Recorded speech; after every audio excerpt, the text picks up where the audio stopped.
On page 5 of this morning's Telegraph was an item claiming the state dockyard may close because of its outdated equipment and continuing union demarcation problems.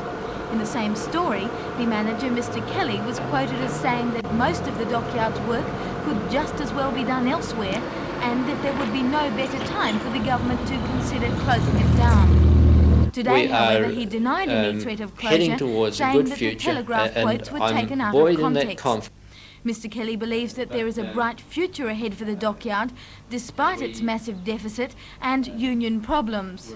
The dockyard has operated at a substantial loss in recent years.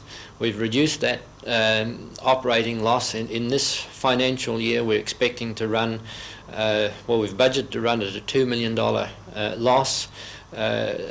With 3 months of the year gone, we're travelling comfortably on that target, and we expect to do a bit better than that. Next year, we're aiming at operating at a break even. Mr. Kelly, is there any possibility at all that the dockyard will be shut down? No, none whatsoever. Mr. Kelly is not only sure that the dockyard will survive, but confident that it will eventually operate at a profit. He said negotiations are already underway for a $1 billion contract to build between 4 and 8 naval submarines. If the dockyard is successful in its bid, and Mr. Kelly is sure it will be, work will commence in 1987 and more than 1,500 people will be employed.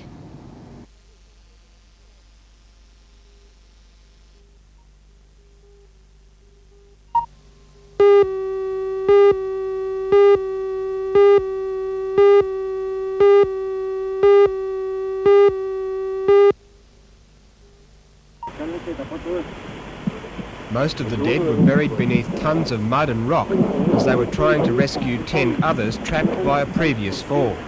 3 busloads of workers on the power station site were rushed to the scene to help free victims of the first landslide. But they too perished in the second tragedy. 19 men escaped by running into a tunnel.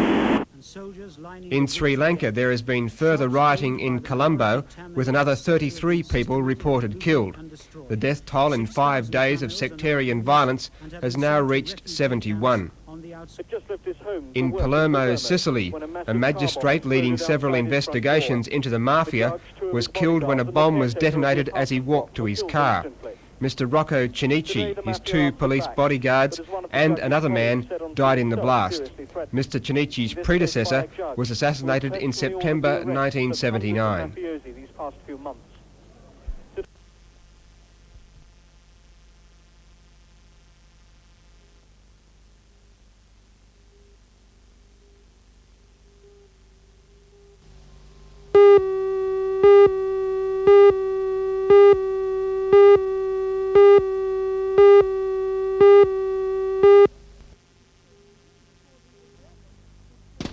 For the reservists, the 39ers shoot is the ultimate, one that tests ability to the limit. The competition consists of 9 continuous shoots from a range of 300 metres to 50 metres. Competitors must use the lying, kneeling and standing positions and fire deliberate, rapid and snapshots. At the end of the shoot, frontline battle conditions are simulated. At a range of 50 metres, each competitor is given 2 shots to fire at 5 moving targets.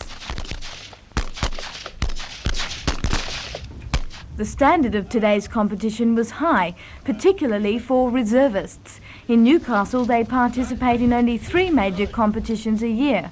And according to Major Athol Parker, of those 3, the 39ers is the most important. 2 things happened today. Firstly, the soldiers can qualify for a marksman's badge, which is a very difficult award to achieve, and some of the top scorers will have their scores sent into Headquarters Field Force Command, and from those scores, the 20 or 30 squad for next year's Queen's Medal, this year's Queen's Medal competition will be selected, and we're very pleased to be able to say that as a basis from the 39ers competition last year, 2 of our members were selected to attend the Queen's Medal, and in turn they were selected to go to England.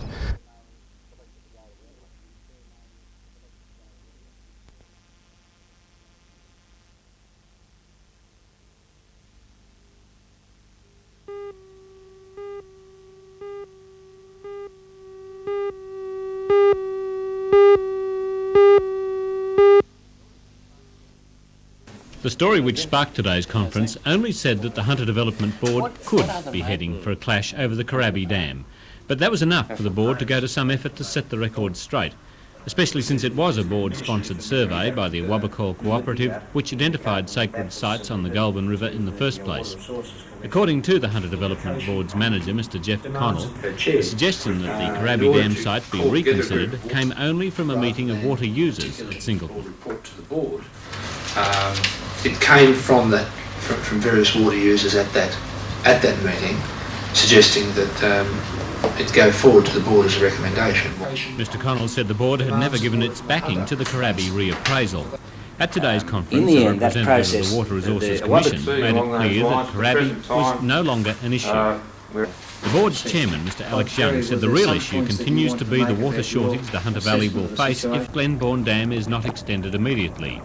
And he's seeking an urgent interview with the Premier so that a deputation can put the case for the dam project to be included in this year's state budget.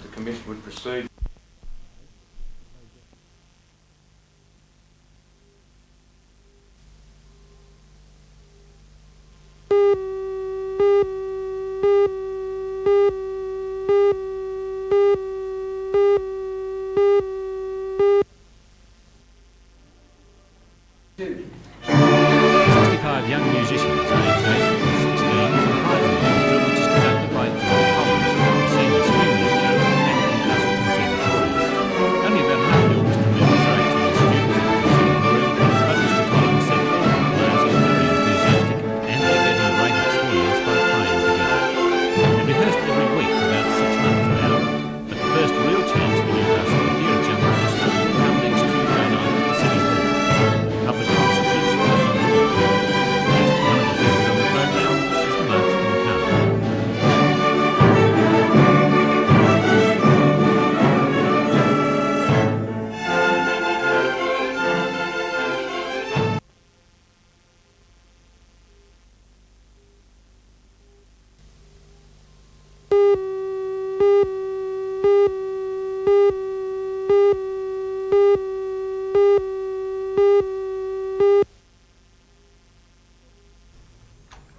According to the residents, the section of Throsby Creek between the Tyres Hill Technical College and the Hannell Street Bridge is in an appalling state.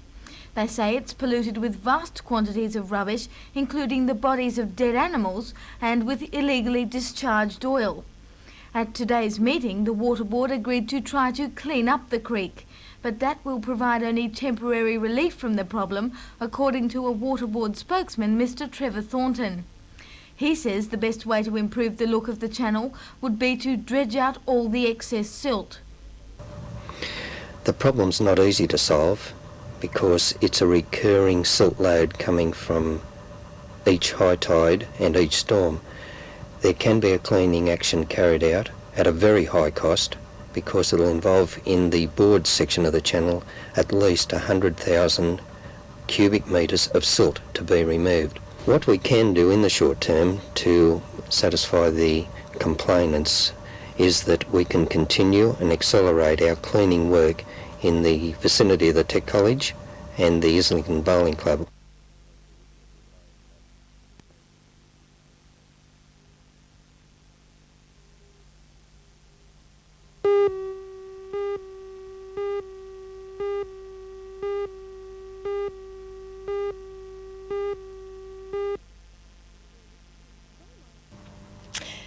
Don Juan Comes Back from the War was written in 1936 and set at the end of World War I.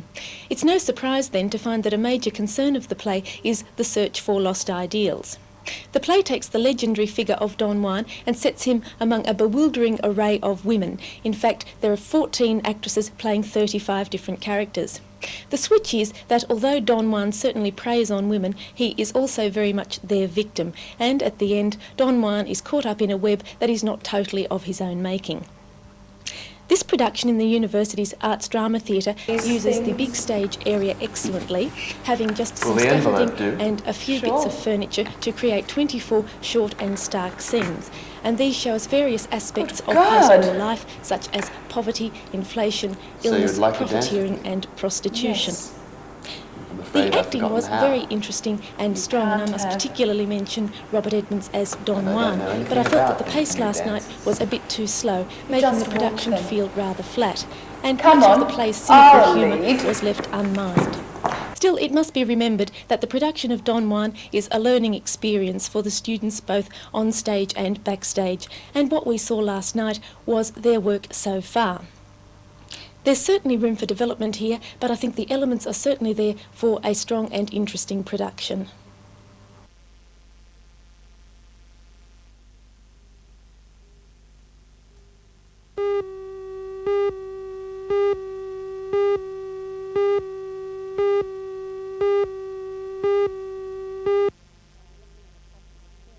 Well, we're looking at approximately 2,500 actual players. We're looking at 600 officials and probably 2,500 in umpiring.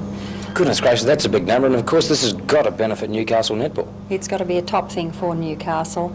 It's the first time, of course, it's come to Newcastle, only the second time out of the metropolitan area, and the spin-off to business houses, hotels, motels, food outlets, caravan parks, all of those type of businessmen are going to benefit from such an event in Newcastle. Will the Newcastle netball facilities be able to handle this championship? Well, we're certainly hoping they will. The administrators of netball will certainly see to it that from our side it'll be tops, and we're looking to the Newcastle City Council to ensure that the facilities are up to anything in New South Wales. I'm sure they will. The Lord Mayor has already given her verbal support, and we are going to be certainly approaching Council this week, seeking their support along all lines, and I'm sure that they're going to want to make those grounds a credit to Newcastle, to New South Wales, and a city to be proud of.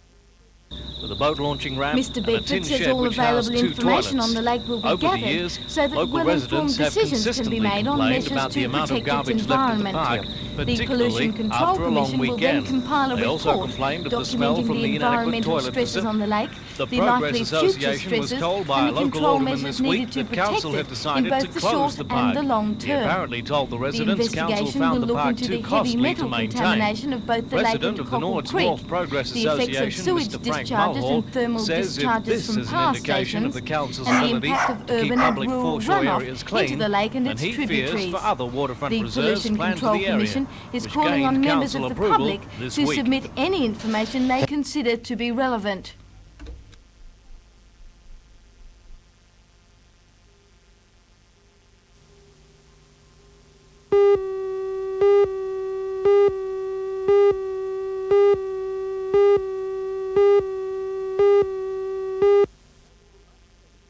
The Council must set its new tariff by the 1st of October because the Energy Authority has decreed that the rate existing on that date shall remain until the beginning of 1985. The County Clerk, Mr Warren Elliott, said in his report that the recently announced increase in the Electricity Commission's bulk supply charges will cost the Shortland County Council an estimated additional $2.1 million for 1983, and that based upon an anticipated growth rate of 2% would cost the County Council an additional $9.7 million in 1984. If the rise is the maximum 7% for domestic consumers, the increase on the average quarterly bill would be somewhere in the order of $10. However, there's always the possibility the rise will not be as great as that. I think there's every chance it'll be less than the 7%, but I wouldn't like to predict it at this point of time, but it won't be any greater than the 7%.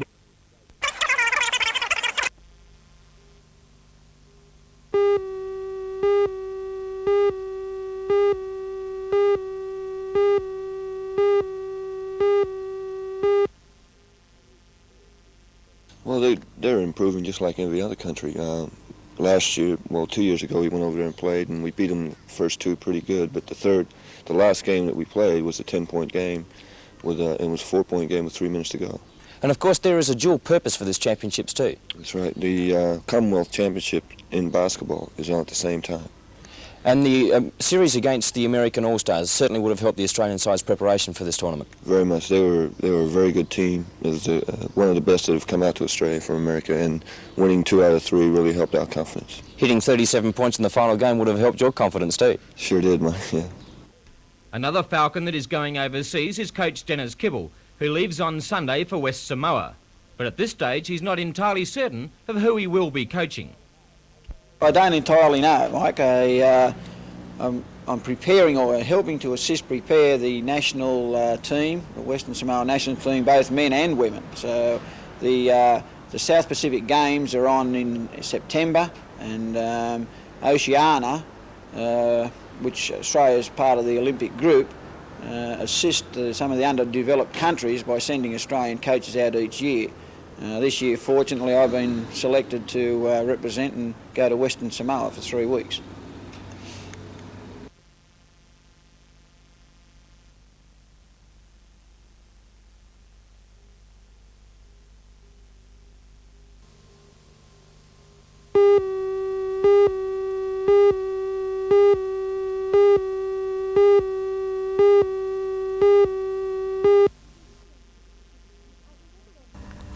I think everyone who was at the Civic Theatre last night must have gone home feeling immensely cheerful and full of hope for the future of Australian ballet after seeing the dancers' company. The young dancers, who are graduates of the Australian Ballet School, have relatively little performing experience, but they showed last night that vitality and enthusiasm can be, well, more than adequate substitutes. The program was extremely well chosen for them. It started off with Act 2 of everybody's favourite, the romantic classic Swan Lake. Andrea Toy, a guest artist from the Australian Ballet, danced the part of Odette with great grace and clarity, although with perhaps not quite enough feeling, and she had strong support from her bevy of swans. The corps de ballet work in Act 2 is meant to be a highlight, and last night it was. Next came The Three Sisters, and what a gem this short ballet is. Choreographed by Australian Robert Ray, it is sad and gentle with some exquisite movements. Melanie Day, Justine Miles and Delia Harrington gave the piece all the emotional intensity and grace it required, with Miss Harrington being outstanding. If she's not a star of tomorrow, well, I'll eat my leotards. Finally, we had Symphony in D, which is a bright and cheeky modern ballet which sends up classical dance. It was a perfect choice for this bouncy company. It's witty and loads of fun. I don't often say this, but don't miss it.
Well, we've got all the local professionals and quite a few from Sydney that'll be coming, and we've got Tony Gresham, who's been up many times before, and Eric Cooper, the current Australian amateur champion. They're all coming up to give their services, so looks like been a huge day. And what about from Newcastle? Well, the response, Mike's been just bewildering, really. It's a tragedy that just had to happen under these circumstances, to see the golfers of Newcastle get behind this effort to raise some money for Jack. But really, I've got a field of 200, and I would have 270 names there, and I just can't get them all around. It's just really marvellous, the public of Newcastle to get behind it. Well, obviously this is not going to be the last day, or sort of day, that will be for the benefit. No, there's a lot of things planned, and Mike Hill and Dick McLean are behind the trust fund that's been set up for Jack, and hopefully later on in the year there's going to be a huge tournament. Just about where it'll be and and what format it's going to take, but the players from overseas, like Watson and Nicholas and Trevino and, you know, all the fellas have sort of got behind it and said, you know, if the timing's right, that they'd like to come. So that's going to be a spectacular event.